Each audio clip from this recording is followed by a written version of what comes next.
दोस्तों, राम मंदिर को लेकर इस वक्त जो कुछ सामने आ रहा है उसने करोड़ों राम भक्तों के मन में कई सवाल खड़े कर दिए हैं। एक तरफ मंदिर निर्माण से जुड़े रहे इंजीनियरिंग दीनानाथ वर्मा सामने आकर दावा कर रहे हैं कि मंदिर निर्माण के दौरान 40% कमीशन खोरी का खेल चल रहा था।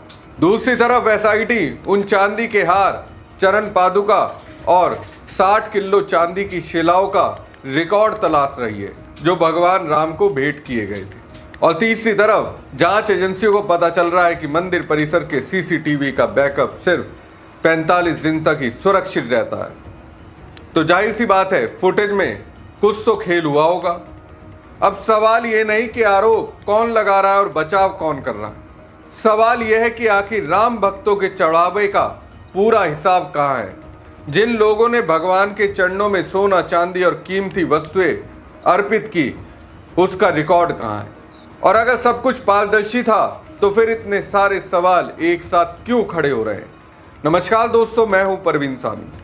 दोस्तों, राम मंदिर चढ़ावा चोरी मामले की जांच जैसे जैसे आगे बढ़ रही है, वैसे वैसे नए दावे, नए आरोप और नए सवाल सामने आते जा रहे हैं। अब तक चर्चा चढ़ावे चोरी और गबन के आरोपों तक सीमित थी, लेकिन अब मंदिर निर्माण से जुड़े रहे इंजीनियर दीनानाथ वर्मा के सामने आने के बाद मामले ने एक नया मोड़ ले लिया है। दीनानाथ वर्मा कोई बाहर के व्यक्ति नहीं है, वो इस खेल के गवाह अंदर रहकर थे।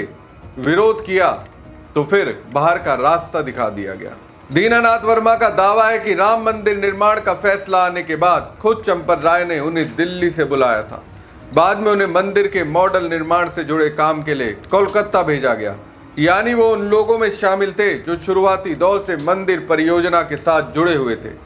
अब वही दीनानाथ वर्मा मीडिया के सामने आकर कह रहे हैं कि मंदिर निर्माण के दौरान सामग्री कम आती थी, लेकिन बिल ज्यादा मात्रा का लगाया जाता था। उनके मुताबिक अगर 200 बोरी सामग्री आती थी तो 300 बोरी का बिल बनाया जाता था।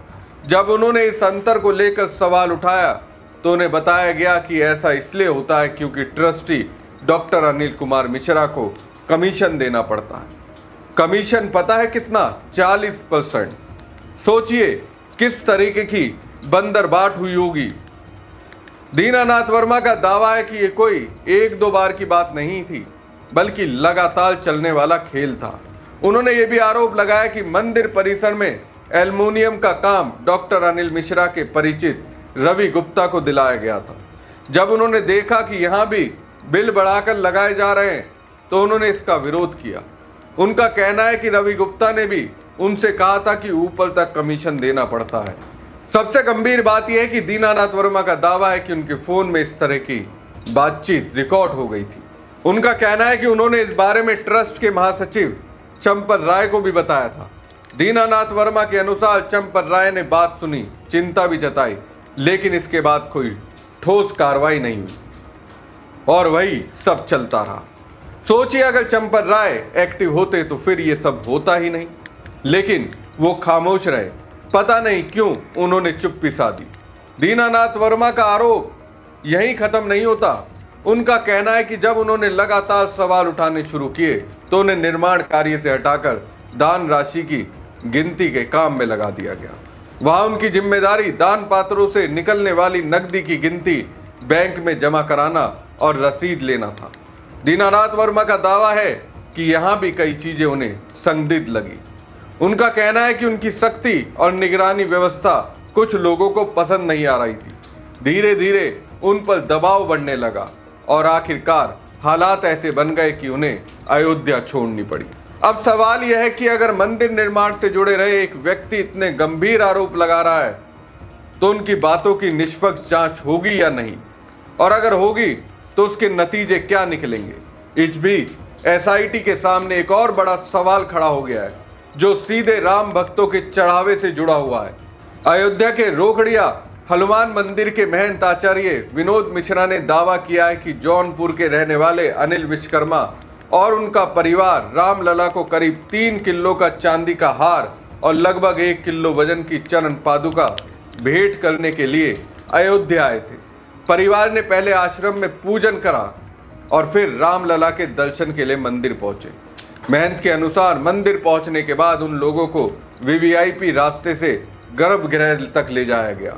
वहां कुछ समय के लिए हार और चरण पादुका भगवान के चरणों में रखी गई, लेकिन इसके बाद वो वस्तुएं परिवार को वापस नहीं मिली। परिवार को बताया गया कि पहले उनकी जांच होगी, फिर उन्हें भगवान को पहनाया जाएगा और बाद में फोटो, वीडियो तथा रसीद उपलब्ध करा दी जाएगी। लेकिन महंत का आरोप है कि ना तो परिवार को कोई रसीद मिली, ना कोई फोटो मिली और ना ही बाद में ये बताया गया कि आखिर उन आभूषणों का क्या हुआ।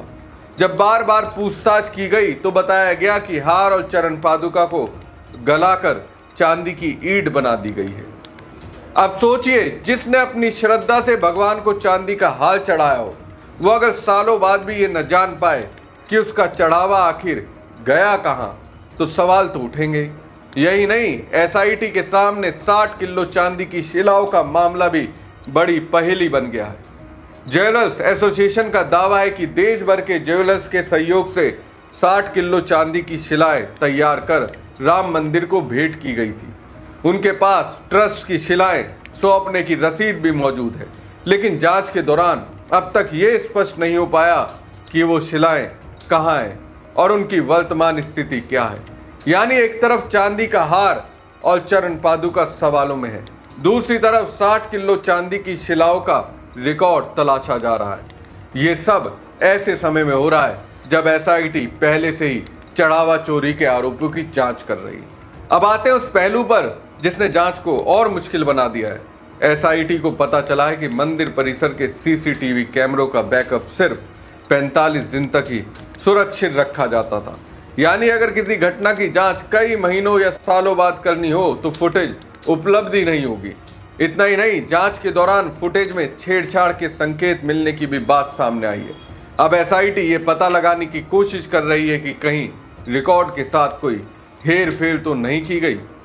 फोरेंसिक जांच के जरिए पुरानी फुटेज रिकवर करने की कोशिश की जा रही है, लेकिन जांच अधिकारियों के सामने चुनौती ये है कि सीमित डिजिटल रिकॉर्ड के कारण उन्हें अब काफी हद तक गवाहों, कर्मचारियों और संबंधित लोगों के बयानों पर निर्भर रहना पड़ रहा है। यानी एक तरफ करोड़ों रुपए के चढ़ावे और बहुमूल्य आभूषणों का मामला है, दूसरी तरफ रिकॉर्ड अधूरे हैं और तीसरी तरफ डिजिटल सबूत भी सीमित हैं। ऐसे में जांच लंबी और जटिल होना तय माना जा रहा है। किस तरह बंदरबाट हुई, उसकी एक कहानी आम आदमी पार्टी के नेता संजय सिंह ने भी कह दी। जरा सुनिए। सुल्तान अंसारी से चंपत राय ने 2 करोड़ की जमीन 18.5 करोड़ में खरीदी 2021 में। उसके बाद 23 और 24 में तमाम जमीनों के घोटाले किए, ट्रस्ट ने किया। और आप सुन के हैरान होंगे कि 3 करोड़ की जमीन 24 करोड़ में खरीदी गई महंत मुरलीदास से। और आज एक मैंने सामने कागजात रखे जिसमें मैंने बताया कि किस तरह से 9 करोड़ की जमीन 55 करोड़ 47 लाख में आलोक बंसल से चंपत राय ने खरीदी। हर मामले में चंपत राय का नाम आता है, हर मामले में ट्रस्ट का भ्रष्टाचार सामने आता है। लेकिन एक बात हमें याद रखनी पड़ेगी, ईडी पार्टी ही दरअसल चंदा चोर है। यह पूरा का पूरा ट्रस्ट प्रधानमंत्री नरेंद्र मोदी के द्वारा बनाया गया है। और इसमें कौन सा व्यक्ति था? वही व्यक्ति जो आज वोट चोर के नाम पर प्रसिद्ध है, ज्ञानेश कुमार। ज्ञानेश कुमार 2020 से 2024 तक श्री राम जन्मभूमि ट्रस्ट के सदस्य थे। और उनका काम क्या था? जमीनों के काम को देखना, विकास के काम को देखना, सरकार के साथ ट्रस्ट का समन्वय बनाना। तो यही समन्वय बना रहे थे क्या वो? ये जमीनों का घोटाला मिलकर कर रहे थे क्या वो चंपत राय के साथ? इन सारे तथ्यों की जांच होनी चाहिए। आप कल्पना कीजिए कि 16 करोड़ दर्शनार्थी एक साल में प्रभु श्री राम के मंदिर में आए। और अगर आप 100 रुपए का भी चंदा मान लीजिए, चढ़ावा मान लीजिए, तो करीब करीब 1600 करोड़ रुपए का चढ़ावा चढ़ा। कितने का भ्रष्टाचार हुआ है, कितने की चोरी हुई है, इस सब की जांच होनी चाहिए। महमूद गजनवी ने सोमनाथ का मंदिर लूटा था। भारतीय जनता पार्टी ने, ईडी पार्टी ने प्रभु श्री राम का मंदिर लूटा है। और ये कोई सामान्य चोरी नहीं है, ये बहुत बड़ा भ्रष्टाचार है। इसमें तमाम लोगों से पैसे की बरामदगी हुई है, लेकिन अब तक कोई एफआईआर नहीं हुई है। एसआईटी बनाई गई है। आज योगी बाबा कह रहे हैं कि फालतू की बातें मत करिए, जो तथ्य है एसआईटी को दीजिए।